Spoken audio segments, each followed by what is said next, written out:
அறியாமை எனும் பேர் இருளை அகற்றி அருள்ஞான பேரொளியை பெற்றுத்தரக்கூடிய அற்புதமான கந்தர் அனுபூதியினுடைய 23வது பாடலையும் அதனுடைய பொருளையும் இன்றைய தினம் நாம் முருகப்பெருமானுடைய அருளோடும் அருணகிரிநாத சுவாமிகளினுடைய ஆசிகளோடும் உணர்ந்து கொள்ளலாம். அடியை குறியாது அறியாமையினால் முடிய கெடவோ முறையோ முறையோ வடிவிக்கிரமவேல் மகிபா குரமின் கொடியை புணரும் குணபூதரனே. அருணகிரிநாத சுவாமிகள் இந்த அனுபூதியிலே அப்பன் முருகப்பெருமானை குணபூதரனே என்று அழைக்கின்றார். பல இடங்களிலே அவர் என் குண பஞ்சரனே என்று குறிப்பிட்டிருப்பார். அதே போல கருணையின் கடலானவன் நம் கந்தபெருமான் என்பது நமக்கு நன்றாகவே தெரியும். இப்படி தெய்வீக குணங்கள் பலவற்றையும் தன்னகத்தே கொண்டு தெய்வீக குணங்களினுடைய சிகரமாக விளங்கக்கூடியவன் நம்முடைய கந்தபெருமான். வள்ளியை மனம் முடித்து வள்ளி மணவாளனாக நமக்கு காட்சியளிக்கக்கூடியவன் நம் முருகப்பெருமான். வடி விக்கிரம வேல், அதாவது கூர்மையான வெற்றியின் அடையாளமாக விளங்கக்கூடிய வேலை தன் அகத்தே கொண்டவன் நம் முருகப்பெருமான்.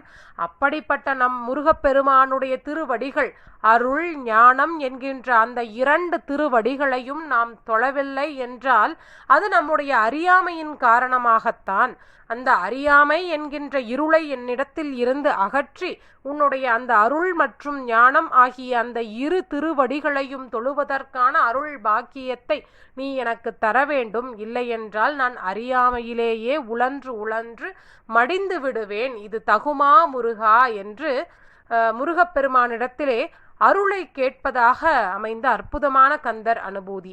ஏற்கனவே சொல்வது போல அருணகிரிநாத சுவாமிகள் ஏற்கனவே முருகப்பெருமானுடைய அருளாசியை பெற்றுவிட்டார்.